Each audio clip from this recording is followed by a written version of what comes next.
All right. Well, hey, welcome to our next episode of Soulcare Conversations with me. I'm Mindy Caliguire, but today we get to have some members, not everybody, of our Soulcare team joining in this conversation. And I really hope this will be a time for you to get to know us, get to know a little bit of the heartbeat behind what we do, who are the people that are part of crafting what you encounter with Soulcare, and then maybe some of the stories that we share and some of the things that have stimulated our own soul care over the years would be helpful to you today. So we hope that you'll hear something encouraging for your journey along the way. So, all right. So this is part of our team. Maybe I'll just say who's missing is Meredith.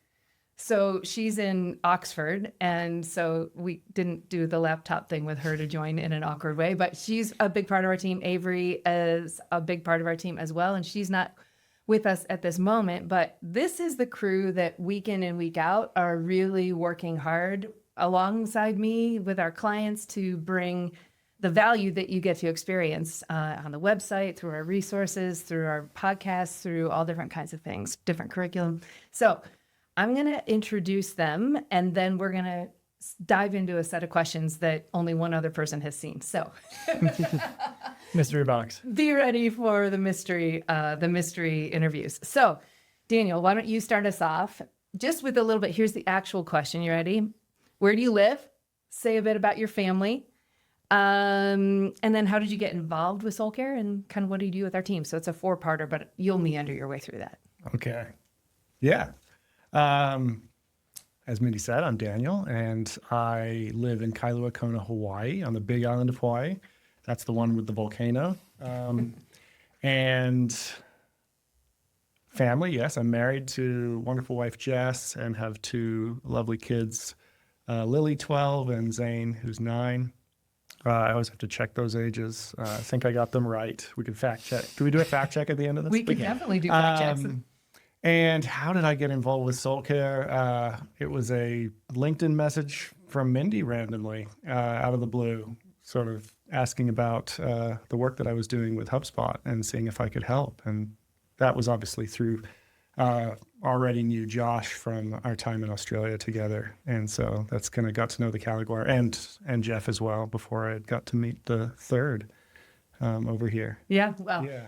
So it wasn't quite a cold call. I didn't just message you out of. Yeah. You weren't a stranger, right? Yeah. I knew of you and knew the Caliguire family. Yeah. But it all started kind of back with Jeff and Josh. Yeah. Well, so glad you're here. You just arrived at 6 a.m. this morning on a red eye. It's how I do Soulcare podcasts. So our actual episode was the same thing. That's true. Yeah. That's true. Picked you up at the airport and came right here. Came straight here. Yeah, pretty That's much. what I do. Awesome. All right. And so thank you. Glad you're here. Josh Caliguire, tell us a little bit about you. Well, I can't help but also mention that our first interaction was you teaching a ocean safety class as a response to me very irresponsibly taking friends into very dangerous surf conditions at 5 a.m. in Australia. Only one of us actually had a leash on our boards. That was how bad and unqualified we were. We were just doing. So anyways, my first introduction to Daniel was he was the ocean sensei telling us how to survive when the class is a nice way to put it. Yeah. How would you describe it? It was more of a rebuke. Fair enough. I needed the rebuke. More of a don't do that again. When Midwesterners take their friends surfing off the coast of Australia. Everyone pray. Yes, exactly. That was a letter you didn't send me. Yeah. When I finally did, I was like, okay, now it's time to tell my mom. She was like, you did what? Now I was like, oh, that was weeks ago, though. It's way past. And she's like, I don't know if that makes me feel way worse or way better.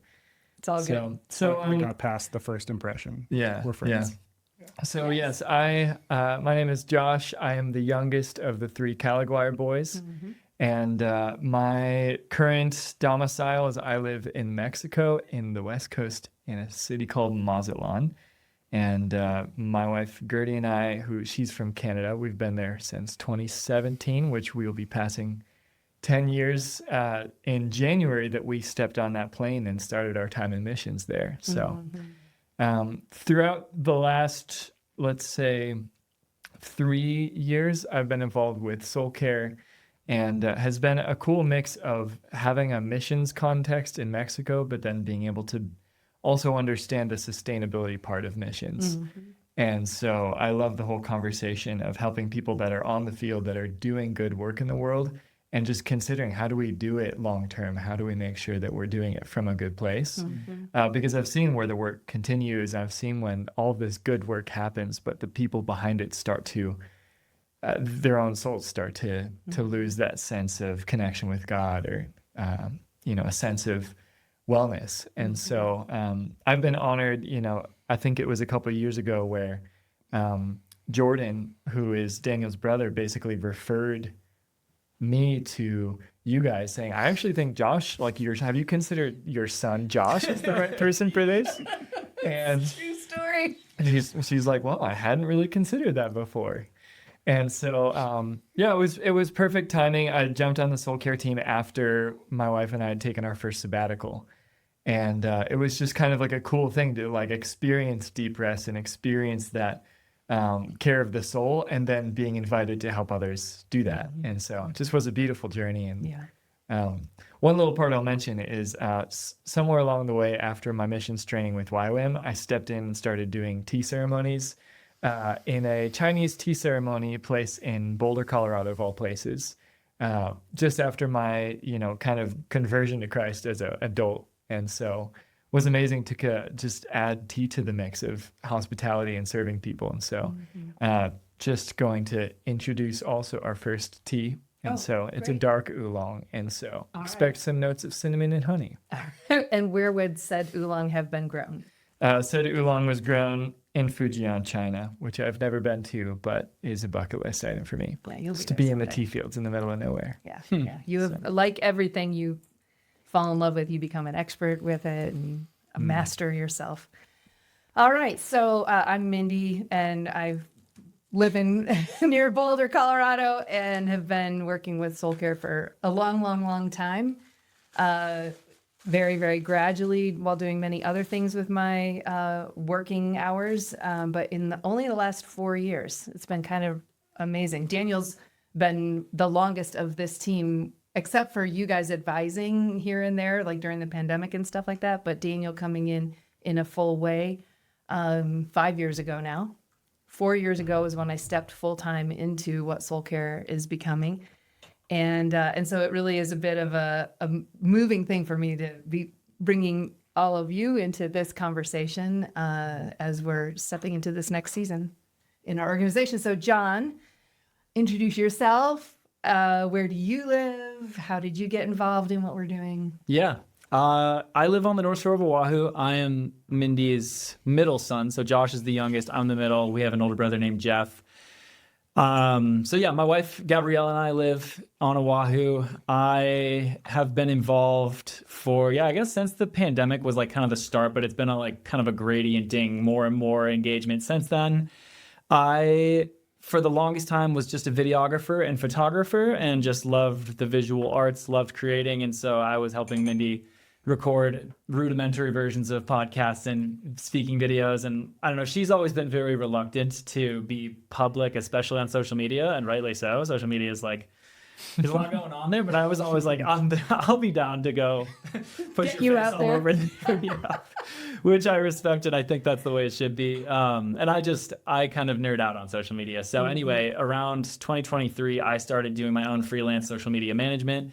And I came to Mindy, I was like, I think I could blow this up. And so I just started posting like a madman for Soulcare. The nice thing is that Mindy's been teaching at conferences and churches and has this massive wealth of long form content that goes back to 2000, the actual dawn of YouTube.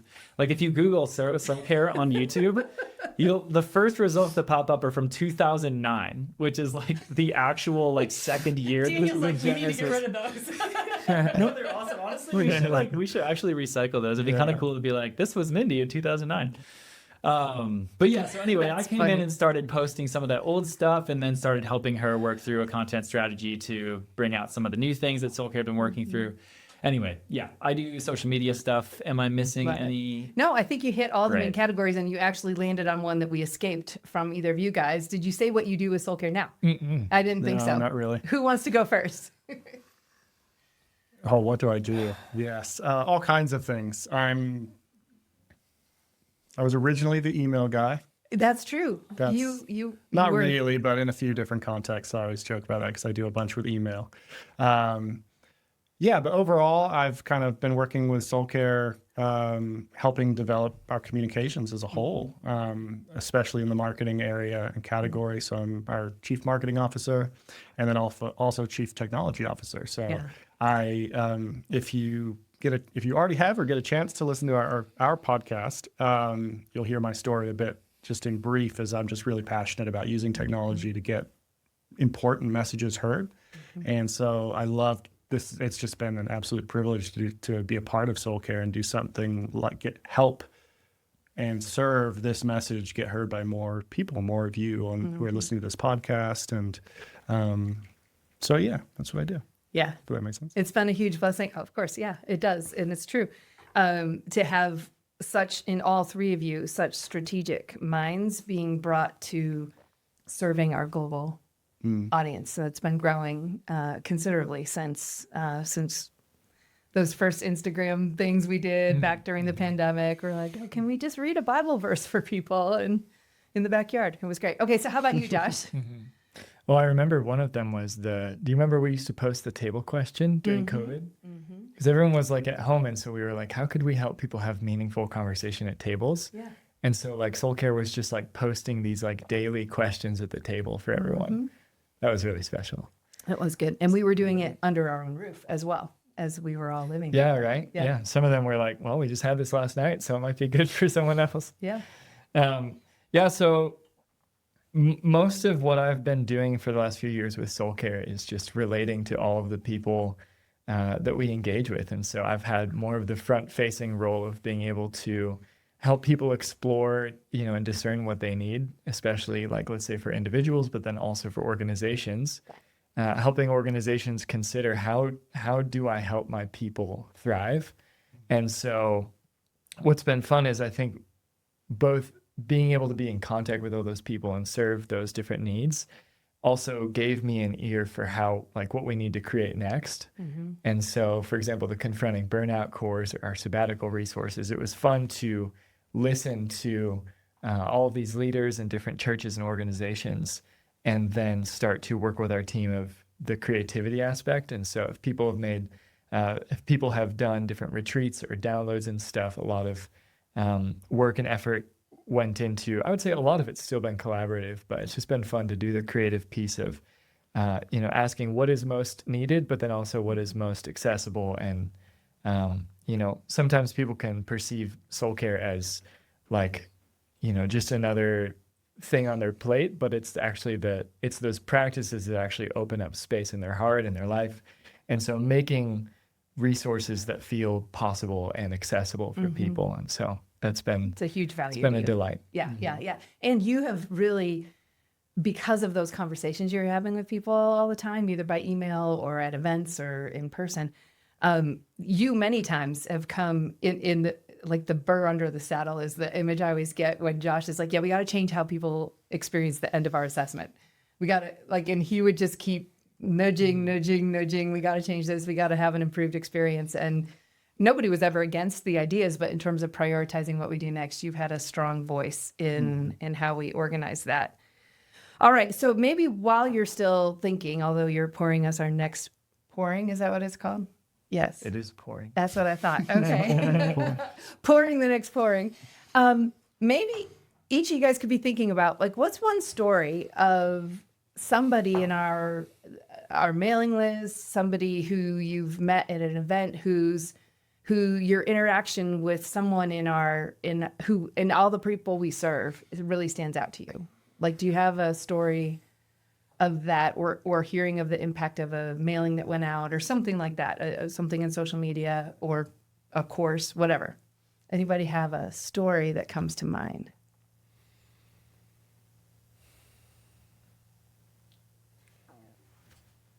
trying to think of individual people. I always feel like I just remember the phrases that people have used when they're responding to our emails of talking about either the breath of fresh air or, you know, I didn't know how much I needed this till I did it. I remember there was a guy named Kevin from Scotland who is a church leader there. And I just remember his feedback just saying, like, I am so deeply in need of these kind of spaces, and you guys are helping me to live a different reality as I lead. And you guys are helping me to, he's like, I have access to tons of resources. He's like, I have this like infinite amount, but there's something about the culture and the tone that you guys have helped me receive and kind of like work with that feels like it's really making a difference now. And so I think of Kevin's feedback a lot, and I'm still in touch with him, and he's you know, he's just been an incredible advocate for this topic. So I think of Kevin. I don't know if anyone else comes to mind for you guys, but I could, you know, I'm always thinking of different people. Yeah, you've got a ton. Josh So has let's got do the most. Yeah, we'll come back to you though That's if like you a come up with perfect another. Josh Yeah. question. Yeah. It is. Shout out to you, Kevin. Instantly. Thanks for being a homie. Yeah, absolutely. Yeah. Anybody else have a reaction or a moment that comes to mind that stands out? Yeah, I mean, to me, like, it always blows my mind. Like, the most visibility Soulcare has ever had on the internet ever is a reel about friendship that for some reason resonates in India. Oh yeah, we're big in Mumbai. So there's this reel of Mindy like teaching about what a awesome. spiritual friendship means and looks like, and we've posted it like so many times because every single time we post it, it like blows up and people like just resonate really deeply with it. And so collectively, it has millions of views at this point. And if you go into the like demographics, like pieces of like the insights from the reel, it's like the top city is always Mumbai. And it's always like you'll see people posting it to their stories with like, I don't know what Sanskrit or whatever the language is, like saying a comment about it. That's always fascinated me. But just the deeper thread through that, I think, is just people having like a lack of that. Like I think I see in the comments in all of the resonance with that is like people are like missing. People I think are woken up to the fact of like how deep and beautiful and rich friendship can be. And how most of the comments are like, I wish I had friends like this. Like, where are these people? Yeah. And so I just think that's been like a beautiful thing to me that like Soulcare has helped people not only realize like a relationship with God, what that can look like, but also like what that can bring out of your relationships with other people in your life. Yeah, that's cool. Yeah. Yeah. Love it. How about you?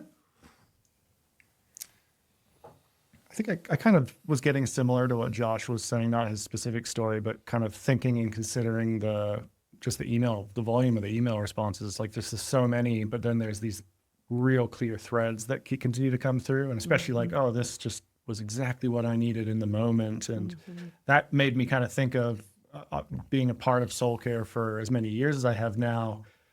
It's easy jumping in going, I'm passionate about this. This is a real need that everyone should be, in a sense, engaged with, and this is really, really important. And obviously, Mindy carries that vision, and then we do as a team. But you still don't know, is this something that people are going to like actually feel as a felt need, right? Is something that they're like, and like, or is this just our good ideas for this stuff, for ministry and for what they're doing? And so to watch that transition in the context of stories, of testimonials, and of the feedback that we've received from clear individuals and testimonials, things we've got on the website, to just, the daily emails of just a single sentence, these little encouragements to feedback surveys people fill out that I fast forward now and I'm like going, oh, okay, yes, this is very much like not just a real need we see out there in the world, and that the data is saying is needed,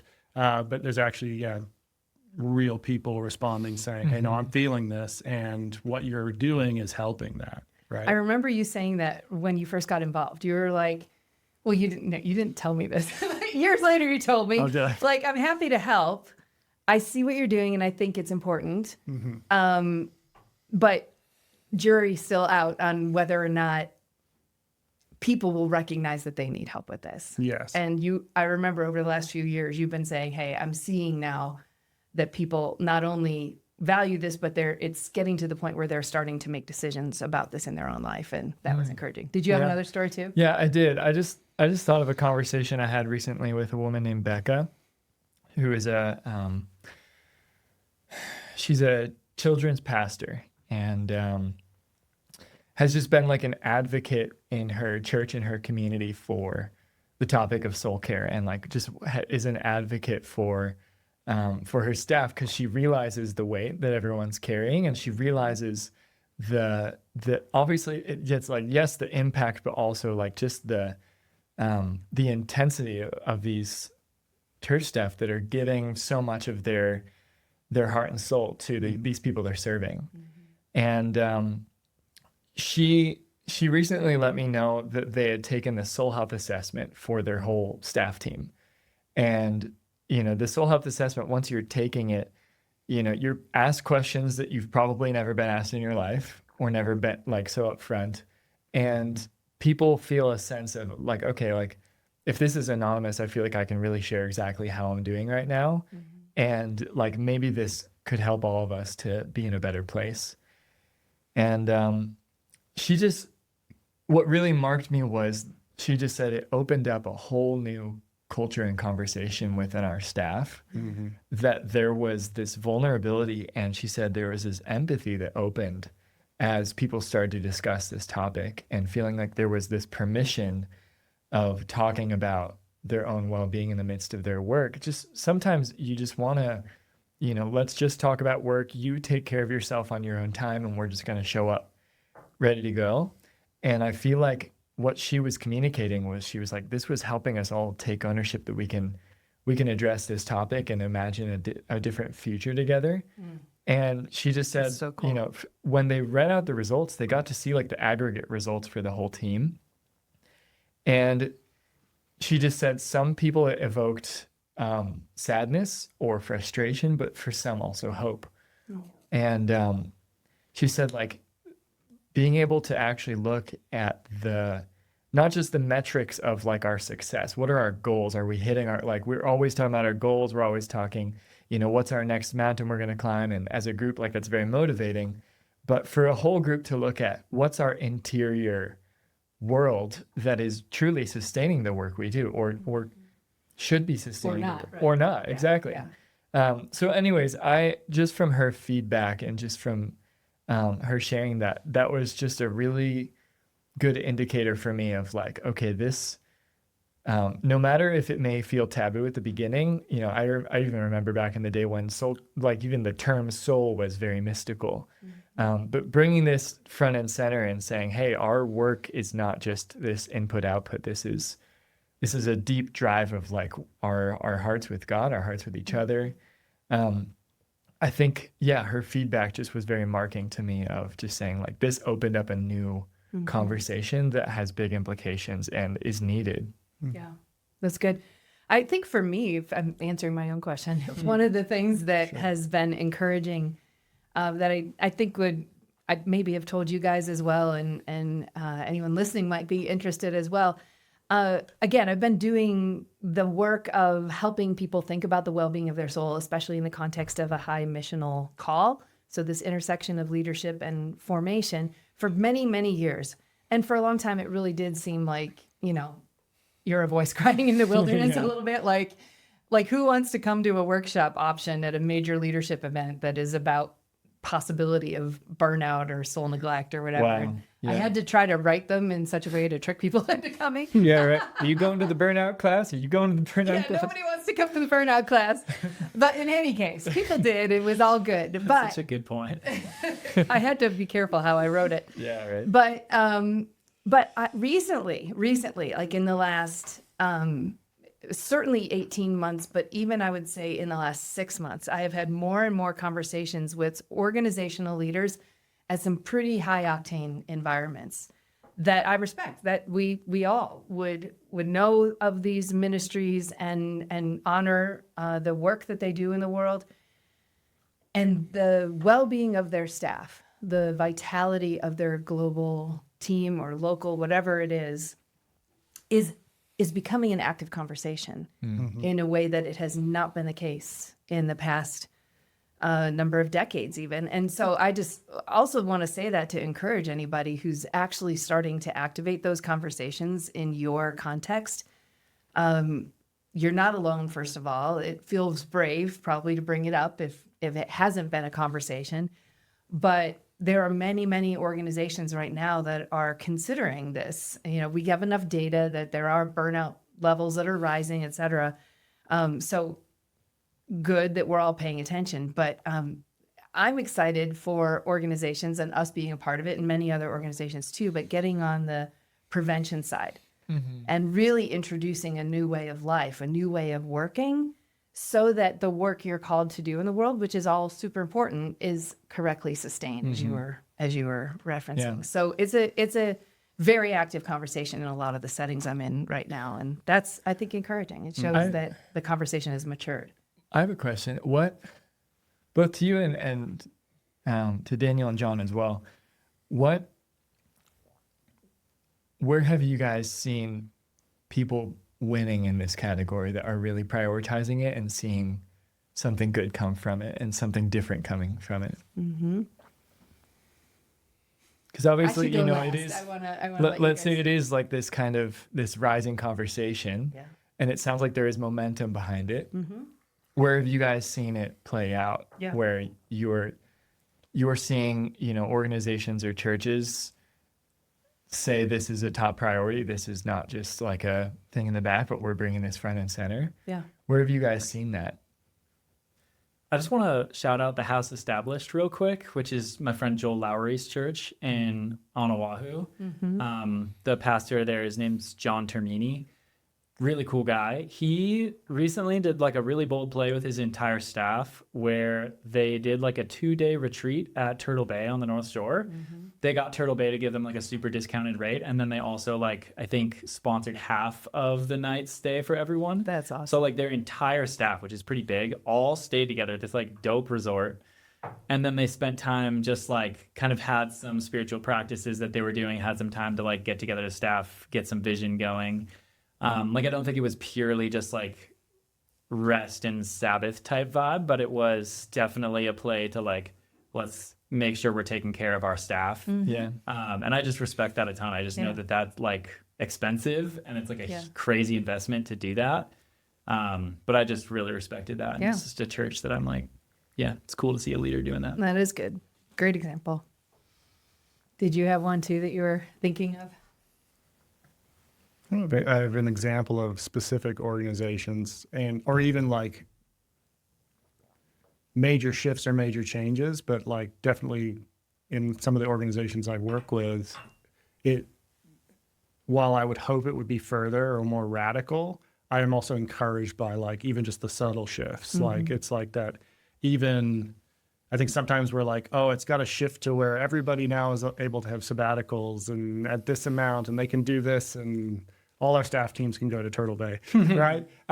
We have this idea of what we think it should look like and what would be awesome, and we lose sight of the subtle shifts that are happening with individual, even key leaders within leadership teams or things like that, and how subtle ways they're leading their teams differently. And I think I've definitely like seen that in organizations I work with. That I would still look at them and be frustrated by parts, but as they are continue to blazing and plowing ahead with things. But at the same time, it's just like, even as you're asking that question, Josh, I'm like, I was actually just reminded of those subtle pieces, the subtle shifts that aren't as dramatic, that are actually still so amazing that I wasn't seeing in the past, where it was almost like in the past, it was like going against or backwards or maybe getting worse or something like that, where I'm like, oh, actually, when I stop and think about it, there's just subtle language changes and ways things are done or there's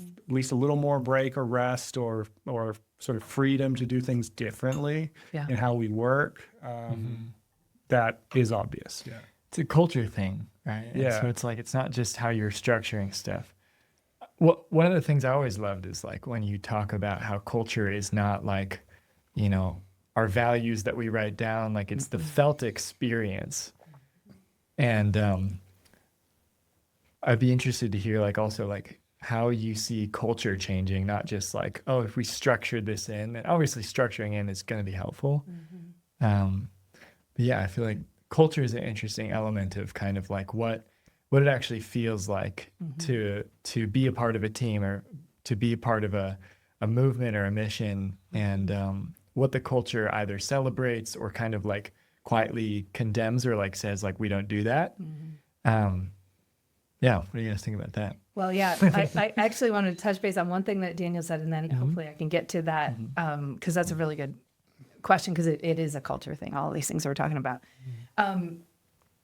Daniel, what you were talking about and describing of like celebrating, noticing the incremental and small, subtle changes, I think that's actually true for our own transformation journey as individuals. And then it also plays out organizationally, where we get frustrated with like, here's a goal I have, or here's a different way I want to show up in the world. Here's a different thing that would be more like, you know, what I would aspire to. And if we're only looking at comparing ourselves to like, if the perfect Jesus, you know, version of us, we're always only ever going to fall short. And so it's important in our own personal journeys, and then as we walk in friendship and other ways with other people, to help them notice and celebrate these incremental changes, because they're very real. Yeah. They're very real. I'm reading this great book by Mark Batterson right now. It's called Gradually and Then Suddenly. And I guess that was the response that some business leader, I should know this, but responded to, how did you go bankrupt? This is gradually and then suddenly. It's a little bit of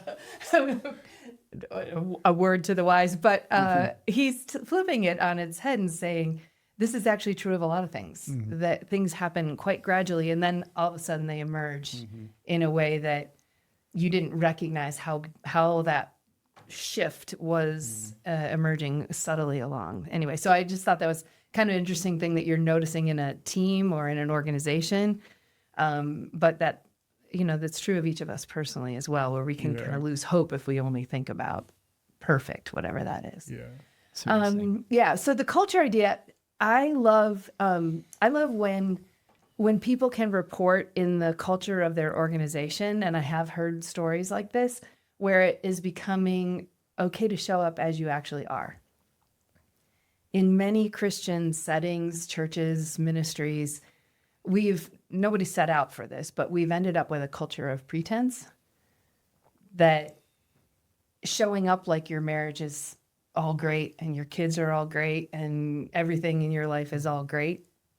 Showing up that way matters more than how you actually are. And nobody has time to think about or deal with if it isn't great. And not that we run around telling everybody what isn't great, but it's like, do we create a culture that says who you actually are is welcome here? That the truth about you today, the good, the bad, and the ugly, you can be flying high. We celebrate that. If you're in a ditch, we're not going to celebrate that, but we see you. We see you. And so I think that's just a little subtle shift that people do start to pay attention to. And I've heard that through, you know, one of our clients that we work with that's out in Atlanta that we've done a lot with over the years. And I think they would say that they're seeing that in their context as well. And further, it's kind of related to this, and actually kind of related to this organizational or individual expectation of incremental change. They are describing that they encounter people and teams, and I think this is true of other organizations as well, as being in process. And so when you recognize yourself in process, everything isn't a pass-fail. Everything isn't you got it right or you didn't. This becomes a shared expectation that we're all on a journey. We're all at different points in that journey. And when you take that journey mentality, it removes the pass-fail pressure on any one point in that journey, and it allows way different conversations about what's possible from here. So I would say those are some of the culture things I've noticed, over the years. I do see signs of improvement where people are being recognized for more than just their function on a team.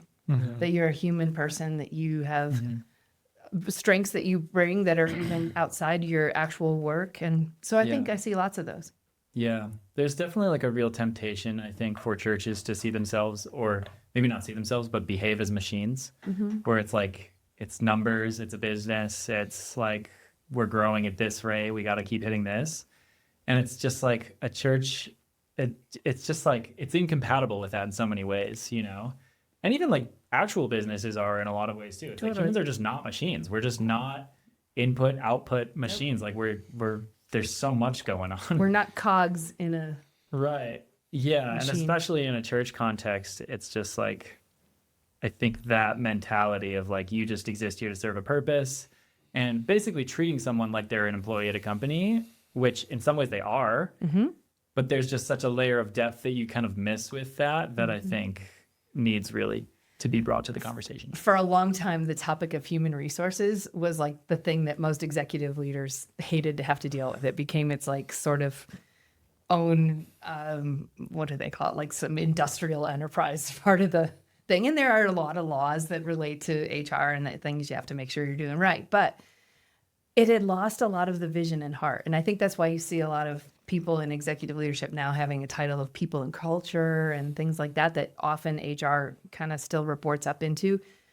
But I love thinking about, like, we've all known leaders probably who are very intense about how scrupulous they are about their financial resources, right? They're going to watch that bottom line. They're going to make sure that nothing is wasted. And that's a very good attribute. But they're nowhere near as scrupulous with people resources. And I believe that the most valuable thing that an organization has, not from an ownership standpoint, but from a stewardship standpoint, are the fascinating, amazing humans created in the image of God. Yes, very much in process, very much growing, but like those are your superpowers as an organization. It's that the human mind alive to the mind of Christ, like that's the unstoppable force. And that's where I hope leaders really do start prioritizing comprehensive well-being for their teams, not just as an invitation to rest and take it easy. Like, of course, there's times where you need that. But the way you invest in human resources is bigger than only rest. It includes that, but there's other things that you do. So good. Yeah, it's like you think about the future of your organization, and it's kind of like, well, what's going to matter more? How high tech we are, you know, how big the building can get, like all these different things that like are so, they like beg for your attention, you know, and kind of like, let's just make sure. But it's like, if it's ever at the stake of the people and the souls that are creating this environment for everyone else, it's kind of like the whole metaphor of like the running a banquet, but the servers are hungry, you know, and are starving. The anorexic banquet staff. Yeah. Yeah. Catering It's staff, like, yeah. as soon as that is flipped, it's like, you know, who cares how good the lighting is? You know, who cares how, you know, all the different things that can feel so like, oh, we've got to make sure this happens. But at the end of it, it's all of the hearts and minds and brains and the collaboration of the people that if that starts to grow cold, or if it starts to wither, that's where all of the implications come from. It's like you could have a really, you know, there's really severely under-resourced places where it's like, you know, they're not like these mega, everything's gorgeous and beautiful, but there's just like human goodness happening there. And there's human flourishing, and people are knowing each other and living from that place. And it's like that probably has a longer timeline. Yeah, and I think it is the best path to great lighting. You know what I mean? Yeah, that's but interesting. It's like the goals in the objective sense might be just totally fine. But when you run over humans at the expense to get to that goal, that's where it starts to, I think, backfire. Daniel, I am only thinking right now about how you think about what we're talking about and the world of AI. Right? Like we're talking about human intelligence, we're talking about humans flourishing and the creativity that we could bring, the camaraderie we bring, the ideas, all those things. And we're in a world right now where every headline is about, well, there's, you know, get rid of the people because this machine doesn't stop working and is going to do it perfectly every time. How do you respond to that? Yeah, I mean, I think it's it's a bit of a human nature thing with technology. It has been from the start. It's like we're always kind of chasing what's easier and what's going to be faster. And this, like, I mean, we hit that with the internet and with the iPod and everything. It's like, oh, we now have instant access to stuff, and AI is just obviously on another level and playing field to that. But it ultimately comes back to like our worldview around humans and relationships and friendships and how God created us, that we need to really fight for and keep at the center of how we use technology. And so when we interact with AI or any of these new tools, that it really isn't just like, oh, we're human first in everything we do. I even see some of these major brands starting to market a bit that way. They're kind of using it as a marketing tactic because there is a real desire for that. But it needs to go beyond that to like within our, and I've appreciated that within the Soulcare team as a whole, and something you have to keep fighting for is every time we kind of enter into how we're utilizing these kinds of tools, we're going like, well, how are we really staying at the center of it in that process from the beginning to the finish? Is it something that is really human inspired, something or that God's given us, and then these are just tools that are just helping us get there. Yeah. Let's just keep them in their place, just like this microphone that sits here. It's like it's not going to do anything but what it's created to do. Let's keep it there. AI is not as simple as that. Like microphone's way more straightforward, more risky. But it's just understanding that there's always going to be these other sort of motives or things that could come out of it. And so, it comes back to the human part, correct, right? In all of our organizations. I mean, you've been pushing us in really good ways to leverage all these fun superpowers, whether it's a microphone or anything else, but also guiding us on how we should engage in these things. And it's been very helpful. Yeah, probably my favorite, I just had this thought, like one of my favorite examples of this in the corporate world that we're seeing now that I think plays to this is just even the whole mass layoffs, right? This whole thing that AI, this new technology is coming in and creating this ability to do more, do the same, but with less humans, right? So they're going to make more money. You don't have to pay the humans. And so lots of companies are doing this, right? But I've also noticed, I'm fascinated by, and I think this is what comes to it, is these corporate companies that are looking at their staff, their teams, and going, well, if that's true, what if we just apply that AI to the same amount of humans? We will 10x what they're doing, right? Yeah. And it's like that. Those are like two different philosophies.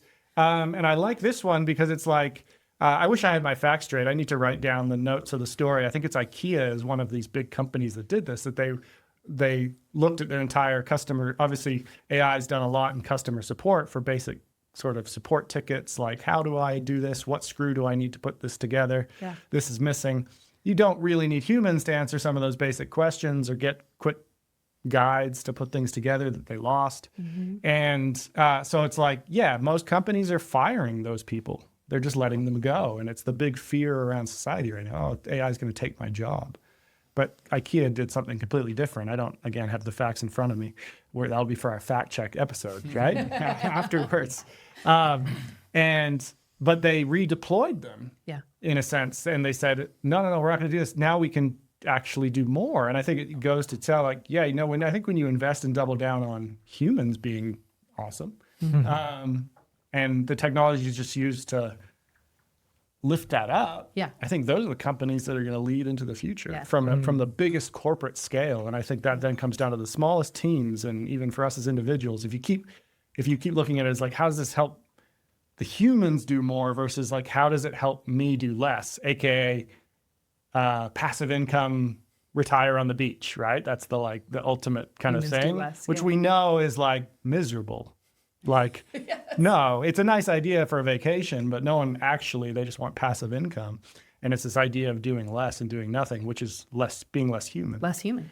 And so I think the more we can be more human down this side, from the individual level to the largest corporations. It's going to be fascinating to watch over the next couple of years. Well, and for so long, I've always felt like, oh my gosh, I have so many ideas for Soulcare. We could keep a team of 40 people busy full time. Well, now we can be a team of 6 people doing the work of 40 people. Thanks to your help in us getting there. All right, so let's take this to a little bit more personal of a turn, if I can. The question I have is, how has your work with our team, with these themes, with these ideas, with clients, however you want to take it, how has it impacted your own soul care, your own way of approaching your way of life?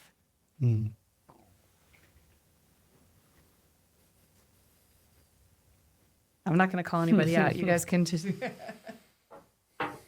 Yeah, I will say one of my favorite things I've pulled from Soulcare is just the rhythm of reflection. I think one of my favorite things that you have said on a podcast a while ago, and you probably teach at churches and conferences, is this idea that your capacity for leadership is capped at your capacity for self-reflection. I just think even since I was young, like just being impressed on me that it's important to keep a journal has come from you and has come from just your, I don't know, that was your first thing with Soulcare, was right for your soul, and it was a journal. And I just think journaling has been a through line for all of us. And so I think I've gone from journal as much as you can all the time to starting to see different rhythms within it too, that I think you've helped develop. And I think one of my favorite things that we've developed with Soulcare is the New Year's Day semi-silent retreat, which is just like a whole way of doing inventory of your whole life and really just taking stock of everything, processing a lot of things with God. Like, I just think that's such a helpful resource because it just helps like chunk out your life and really give you all the tools that you need to spend 3 hours like really evaluating things, really listening to God as far as like, what is the direction of my life? Like, where am I supposed to go? I just really loved that and have found a lot of richness from going just from like a basic, like, here's how my day was going. Here's what I'm thinking about these days. Here's the problems I'm experiencing in my life, to like sometimes monthly having like a whole month of reflection, and sometimes yearly having a whole year of taking stock. And I think that rhythm of building in different levels of checking in and different levels of, okay, now I'm going to look back at an entire year. I'm going to look forward to an entire year. I just think that's brought us so much like color and dynamic to my journaling practice. And I just think that's something that Soulcare crushes really hard. It's been a good one. Thanks. So that was a good one. Anybody else have how has been being part of this team influenced your own rhythms and practices? Yeah, I've got a lot. I think the main, and journaling being one of them I can get to, but it's like the main thing, which even when I reflect back on like, well, why have I stuck it out with Soulcare? Besides, Mindy's awesome to work with, and the team is awesome. Why have you put up with us? I have you, Daniel. Stuck it out's the wrong word. You know what I mean. I know what you. But Mindy said this earlier, I think in the intro or something, and it's the whole idea of being someone who spent the last 20 years in full-time ministry in missions, that had this like inkling that, oh, there are some different rhythms or pace or ways to do things, but I just don't feel like it fits. It's like there are these two extremes. Even in my own story of sabbatical and just continuing to do life and just always feeling like why can't these coexist? Why can't the ideas in Soulcare and all this stuff actually coexist with the like doing great things for God, right? And so it's that convergence of spiritual formation and leadership. That whole idea for me has kind of, I don't know if validates the right word, but it's like it's kind of helped me go like, oh no, I don't have to like stop doing what I love to do and what I feel passionate about and come over here now and light a candle and journal and kind of live this quiet contemplative life. I can still like, no, I really sense that the Lord's calling me to these bigger, great things kind of thing, and I can kind of do that missional work and I don't even, not even, it's the wrong picture to say like a foot in both camps, but it really is that they should coexist together. It's like they're actually how we do, it's the how, it's actually part of that. And so it's validated, but then also in my journey, there's just been so many practices and things that we do and that we teach and resources that we have that I just, obviously being a part of it, get to glean from. Journaling being one of them, that like the last time I had a journal, which funnily my daughter found recently, and then one of our storage boxes was one I got given for Christmas when I was 10. And I think I went a week or something, and they're just riveting content. But that's more of a diary, right? Anyways, but anyway, that's the last time, right? And so it's for that to start to work its way into practice in my life in this season has just been huge. That's cool. In the reflective in so many different ways. Yeah. And it also ties to the idea of like what you teach and what is part of Soulcare even within our practices, which we were just discussing. That it's not like journaling is a perfect example of we can jump to I've got to journal every day and I've got to journal this amount. I've got to fill these many pages versus like, yeah, I mean, I journal 3 days in a row and then I don't for a week and then I do and then I don't. And it's not a beat myself up, but it's just those keeping that it's the rhythms. It's the rhythms, just doing that little bit. And that's one of, I know, just a bunch of things that I've obviously just benefited from being around it, and the content and the teaching and is that it's become practical in my life, and it's applied to the part of my life that isn't Soulcare, the organization. It's the organizations that are going like, let's do this. Love it. And that has been, such a huge blessing. And it's the only reason I'm still involved with organizations. Probably I might have burnt out probably by that point, and or kind of just been. It's easy to get over it, right? In some ways, whereas like no, I feel like there's a different way. I could have lost that. Not a criticism I'm just thinking on these organizations, but even for myself, I could have seen my heart just being like, I'll just go do what I do with my work over here off to the side, and it would have to be something different where I see them, how they've converged, and it's been a clearer. Even when I first joined, it was like working for Soulcare and a few of these other main key organizations. They felt like separate, where it's like now I'm like, no, these are actually really things that are really should coexist together, even in my work personally. And I've loved that. Yeah, love it. Yeah, part of a whole integration. That's the integration. That's the word for all of us. Yeah. Josh, how about for you? To me, the concept of, I call it the invincibility complex. I think that has been broken for me, and I love helping people break that.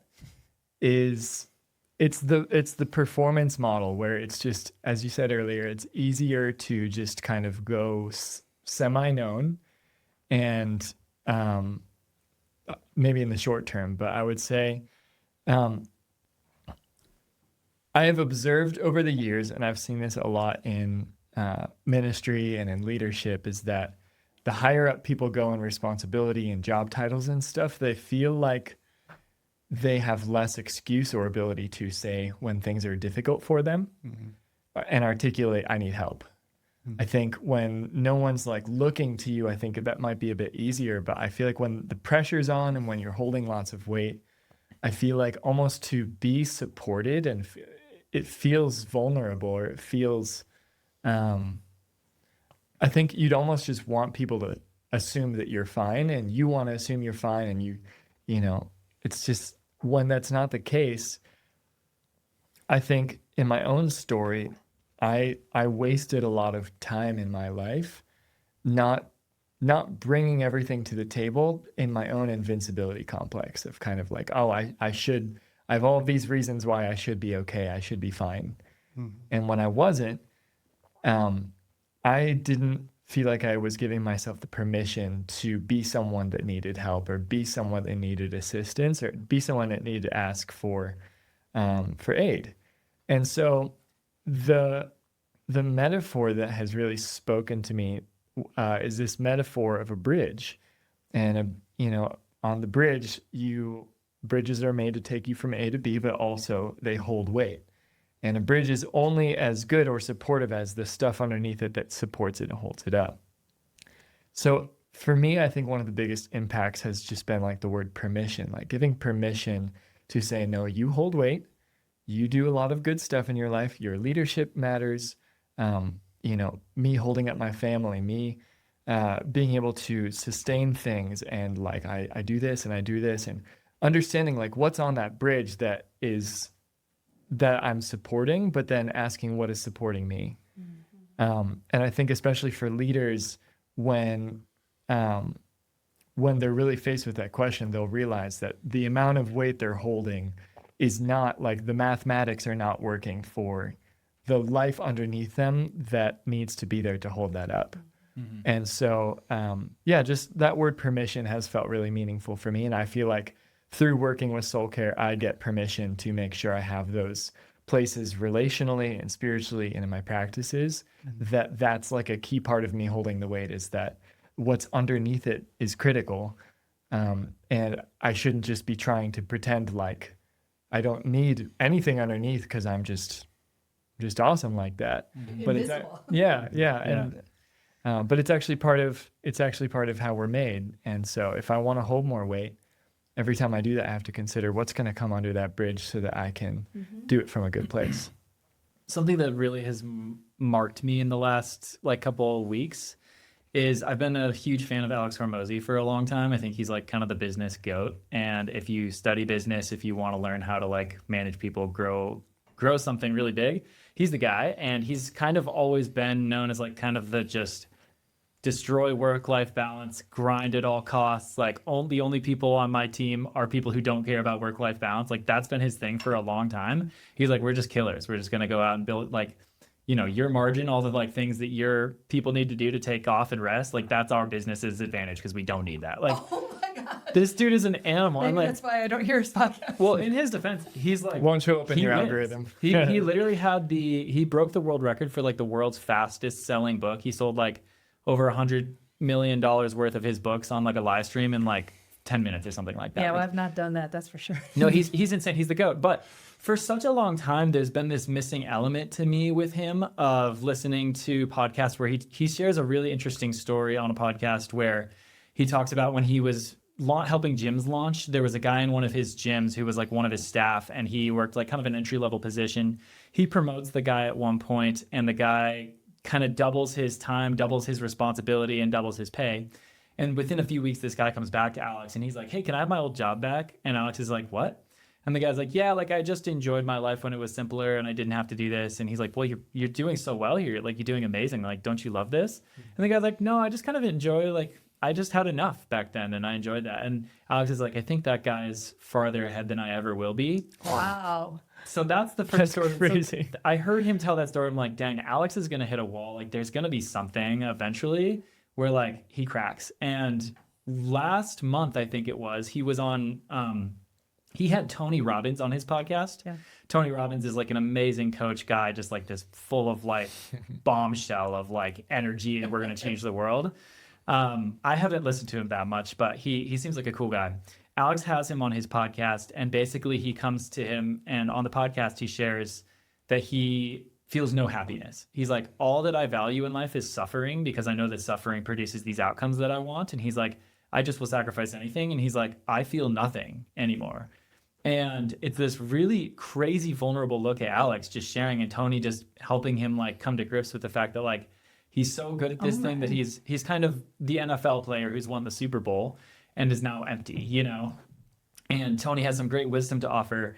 He really gets to the heart of Alex. He kind of cracks him and makes him laugh a bunch. And he's like, this is you. He kind of points to this child existing in Alex that he calls out. It's a very I almost cried watching the episode. It's so beautiful. Alex deleted it from all of the internet. It existed on YouTube, I think, and his podcast for a few days. And he took it down because I think it cracked this invincibility complex of his. It's the first time that he's really appeared like a human.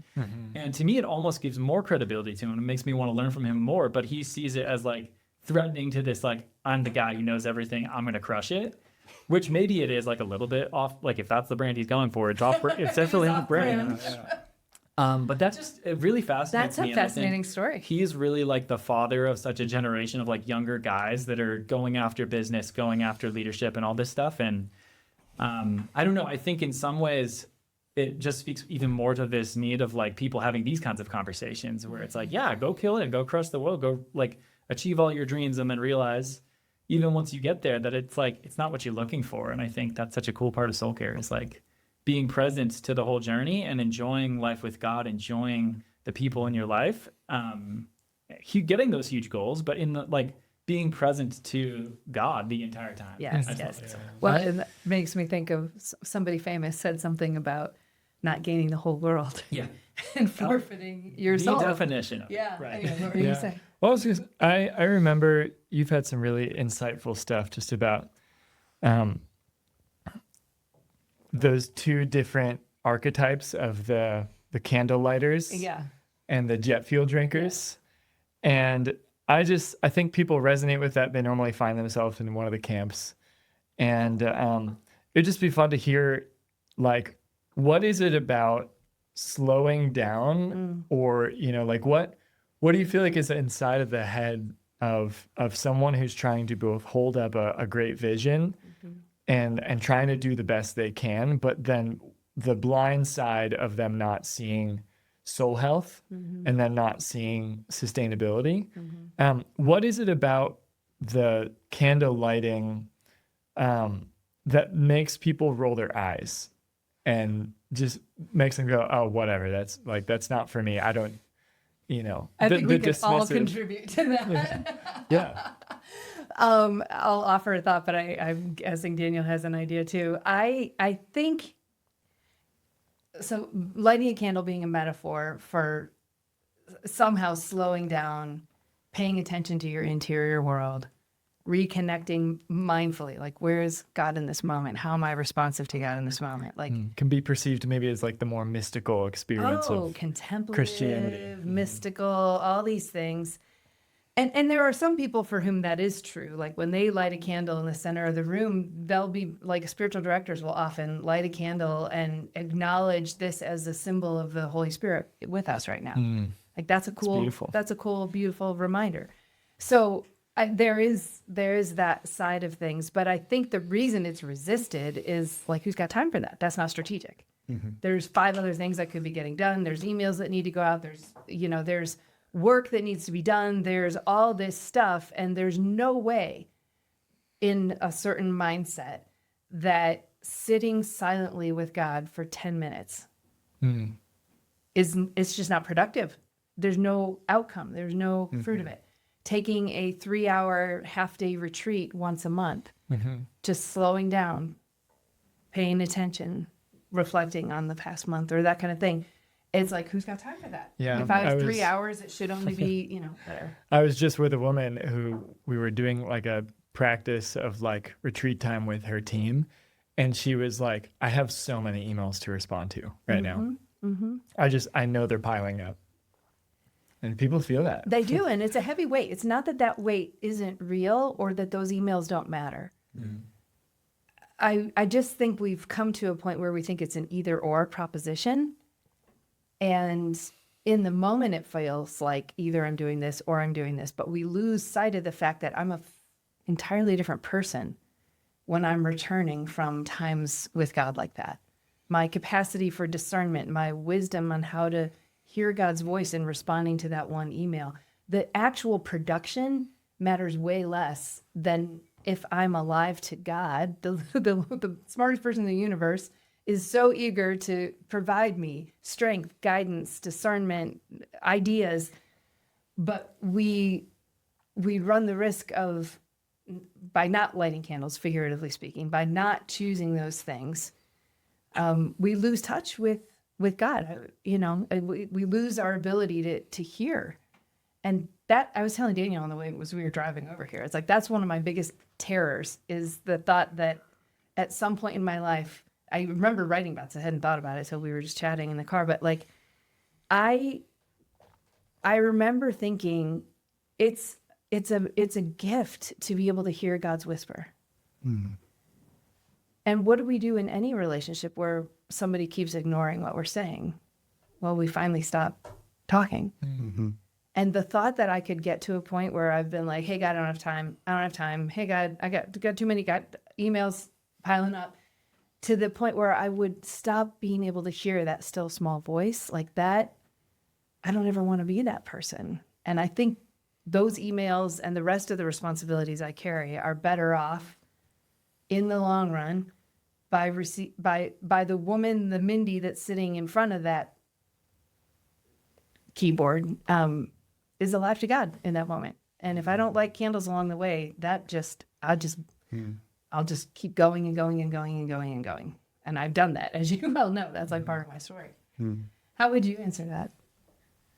I think there's two parts that I've seen in the eye rollers around me in my life. And one does, I think, come back to the busyness, and like there is some, I guess, some empathy towards that. And I've experienced it in my own life is where they are extremes because they're already operating at the extreme. Like it's not like you can't just all of a sudden lock into that, because they often usually, like, it could be some massive event or some big training or thing, the big vision that they've got in front of them, for them to stop would crash the whole thing. There's just a reality, like, because they're already so committed in, it's going to take something more dramatic and take longer. The subtle things, as I was probably alluding to before. So it's kind of where, yeah, they just don't have, they roll their eyes because they just know they can't do it. And I kind of agree that they can't do it in that way. In that like, moment, they in can't that way. in that moment, Correct. in that way. And I think that's the thing. They roll their eyes on the, like, oh, the sabbatical or these things that go back to the journaling thing. It's the journal every day. It's I don't like using the word the extremes of those things because they're not extreme to do, but to them in their context, it is extreme.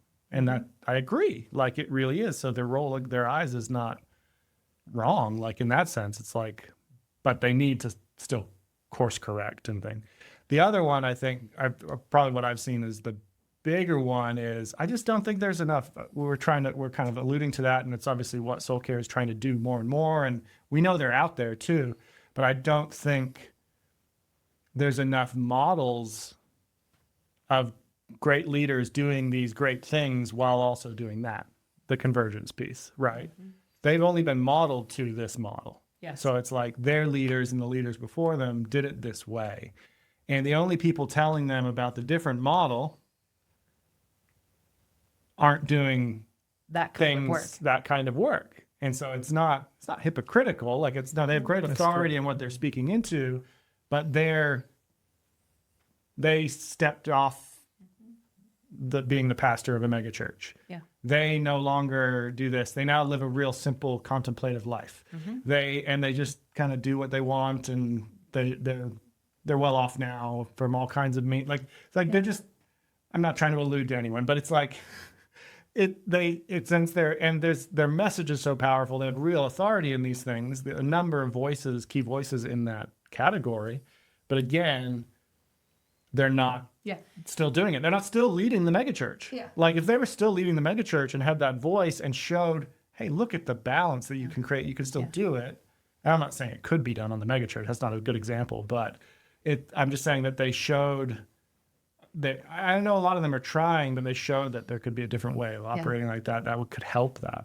You converge There was that a time when I was on the staff of a large megachurch that I was sort of the spiritual formation person for about 6 months. And then it went through a massive reorg, we let a bunch of people go. And all of a sudden I had a bunch of much more direct operational responsibility on my shoulders. This department, which was all new to me. And so I was in a learning curve. How am I doing this? What's the budgeting process? What's all of it. And there was one woman I'll never forget who said, she goes, actually, now I do want to hear what you have to say about spiritual formation. When your full-time job was leading us on retreats, I didn't necessarily want to hear what you had to say. And she wasn't saying it as a personal thing to me, but it was exactly this point you're saying. It's like, if you, in the same pressure that I'm facing, can tell me how you're finding your life with God in the midst of presentations to the management team, budget changes, shifts in strategy, et cetera, well, now I'm interested in hearing what you have to say, because I do need help. Yeah. It was a really good, it was a cool conversation. Yeah. All right, guys. Can we do a lightning round on one last question? I am curious to hear what your thoughts would be. Just kind of bearing in mind, like we're still learning who's listening to this podcast, and we're hoping more and more people do, and that becomes something people want to share. But what is one thing you'd want our podcast listeners to know about us or our work? I know it's a little different than like What do we want How them do to you know? lightning that? Yeah. Well, all right. Well, maybe not lightning. We're just going to pause while the clouds gather, and then the lightning will strike. I'm quite sure. I'm just gonna look at the candle for a moment. Yes. Look at the Moment of candles. silence. Ask the Holy Spirit for a thought. But like the essence of who's listening right now, and what would you want them to know about us or this work?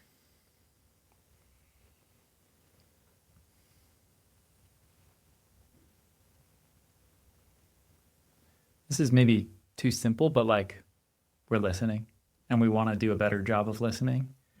And we really care. And yeah, like Josh is always finding creative ways to get more feedback. But we see comments, we see DMs, and yeah, we just want to know you guys, and we want to know the people that need help deeply. There's like a real curiosity there. I think we come very open-handedly.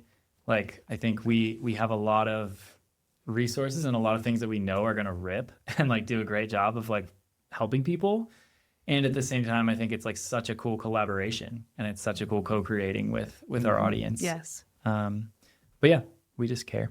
That's good. We're listening to care. Good. I like it. Thank you. That wasn't that simple. It's good. I think to what I was just talking about probably is like, oh, these models do exist and there are leaders. Like, and so if you haven't listened to this podcast, go listen to the past episodes and keep listening and keep hearing the stories that we're hoping to continue to share more and more, because they do exist. And there is, I guess that's the word I land on, is hope. Like there is hope for this. There is hope, like that it's not, oh, I've lost hope in that, and I'm just going to go and sit with the candle. So it's like, that's probably my main message of what, I hope to bring out of Soulcare and share, is that there is hope, and that there are these bottles, and that these things do help. And what Soulcare and this team has created is making a real difference, is seeing these models really flourish. Awesome as well. Thank you. I am reminded of the C.S. Lewis concept of first things and second things, and that if you put second things first, you end up not only like mismatching and things go off, but you actually lose both. And so it's just kind of, do you remember how it's said? It's said in a really nice way. Yeah, I'll try. I'll try to go He's from a lot memory. more. Yeah. I think the original quote, and it's from a book called God in the Dock, Essays on Theology and Ethics. And in it, he says that, prelude, there are things that are first order things and second order things. And the idea is that if we put second things first, we think, well, I'll just dismiss the first thing, but I'll still get the second thing. And he says the only way you get second things is by putting first things first. And we think we get to arrange it however we see fit. But a thing is a first order or second order thing by its essence, not by the priority we give it. That's the hubris that we bring. But the only way you get second things is by putting first things first. Yeah, so I think my message to all the people that are interested in this conversation in soul care is that you don't have to be in a place where you're already hitting the wall. You may feel the wall coming, or see the wall coming, or feel just a little crispy. When I love crispy, I think it's good. It's a good People description. get crispy. They're like, I'm not burnt out. I'm feeling a little crispy on the edges. My encouragement is that, you don't have to hit your wall to have this brand new life. So everyone writes their book about how they hit the wall, and all of a sudden, they're introduced to a new life. And I know obviously that was your story. But I think the whole idea is we should learn from the people who have gone before us, who have hit the wall, and be paying attention enough to course correct. And so, keeping the main thing, if you're in ministry, if you're in a role where you're giving, making sure that receiving is actually a key part of your job title. You know, that you're keeping receiving as the main thing that keeps you going. And so even if your giving is good and you've been complimented on your giving and you're talented in what you do, that your ability to receive is your greatest strength. And so keeping that main thing, whatever that looks like. And it's going to be different, you know, even when your job takes off, even when there's so many opportunities and so many good things, that first thing and that first order priority is important. And I love that Soulcare gives permission for people to do that, regardless of how good their work is. Just saying, like, you know, have you considered what that's going to look like in this upcoming season? Let's make a plan. So I love good. that. And I guess lastly for me, I would want you guys to know that we're just getting started. We have a lot more things that we think the Lord is going to invite us into as ways to partner with you, listen deeply, and then create, co-create, offer. And so we're just grateful for your engagement, grateful for your participation, grateful for your listening today. I hope it was beneficial to you. And I guess the last thing I would say along with all that is, it kind of relates to what you were just saying, Josh, that wherever you are today, right now, if you're in a season of feeling crispy or past hitting a wall and everything fell apart and you don't know where to begin again, let's just remember that God is as near as your breath. And you don't have to go get a PhD in spiritual formation. You don't have to take a 8-month sabbatical if you're just feeling a little crispy. There are things you can do right now, today, after you're listening to this, to just return your attention back to God who is with you. And so we are excited to help support you in that way of life. We have all kinds of fun ways that we're doing it, new ways that'll be coming in the future. But please know that we take it very seriously that you would trust us with part of your journey. And our goal is to support you well and those you lead. So thank you all for joining. This was way fun, wicked fun. We would have said in Boston. Yeah. And that was a bit of a lightning rod. I think we made it. Yeah. Not a lightning rod. No, not round. Round, yeah. Maybe a lightning round too. All right. Godspeed, friends. Take good care. We'll see you next time.